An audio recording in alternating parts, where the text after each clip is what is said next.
There is no question that we have made many important strides in securing our country from terrorism since 9/11.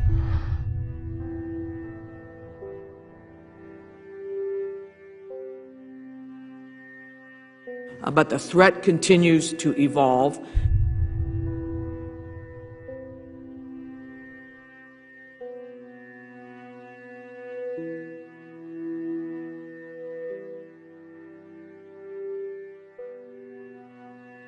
And in some ways, the threat today may be at its most heightened state since the attacks nearly 10 years ago.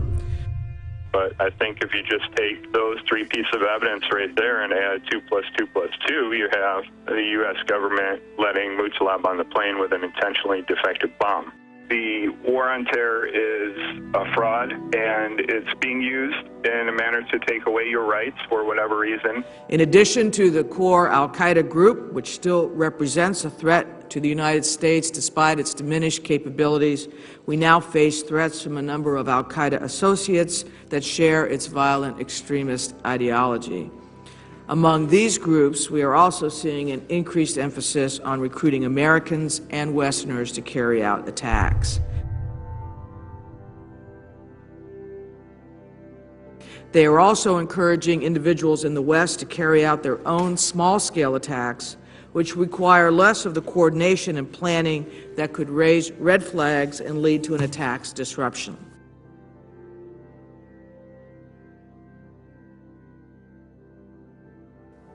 In my 16 years of deep research, it has become clear the number one threat to any sovereign free nation is its military. Look at Nazi Germany, look at Latin America, look at Asia, look at Africa, look at Eastern Europe. When you build up a giant paramilitary police force, it almost always tries to take over the society.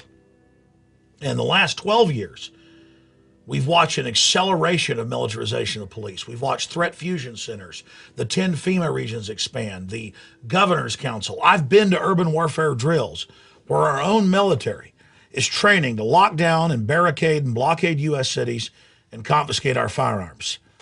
This whole program accelerated after 1999 when Congress got rid of the Glass-Steagall Act.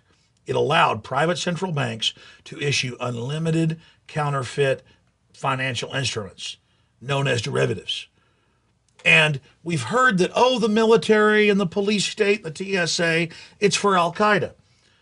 But now we see checkpoints in Tennessee run by the Army, shutting down highways, searching citizens. We see them in New York State with x-ray machines. We see it all over the nation. We see Marines running illegal checkpoints for DUI in California. And when the governors and others complain, they're told, sit down and shut up. It's under Homeland Security. It's under continuity of government. And now, as the world implodes, as the derivatives dollar devaluation crisis expands, we're seeing the police and military being called out against the general population all over the world as people go under austerity, as their pension funds are cut, as their benefits are cut, but their taxes go up. And here domestically in the U.S., this huge apparatus of oppression is openly being set up and deployed against the people. And I saw an amazing blurb from Business Insider that linked to an article and the audio of the governor of Wisconsin on NPR saying, hey, we're cutting all these state employees, and we're going to make you pay more of your paycheck into a pension fund, which they loot out the back door. And if you don't like it, we're going to use the National Guard on you. And on the heels of the governor's speech, and just in case there are problems, the governor went on to say that he has called the Wisconsin National Guard and other agencies to make sure they would be ready, just in case. That's what this whole Homeland Security system's for. You know, they distract you over here with men living in caves in Central Asia. You think you're giving your rights up to protect you from the dangerous ankle-biting al-Qaeda, but then meanwhile the whole system is rolled out against the American people. And this is just another signpost on the road to tyranny, on the road to serfdom, illustrating how the paramilitary control grid has been set up and deployed against the American people. Bottom line, al-Qaeda is a cover story. We've given you the MIAC report.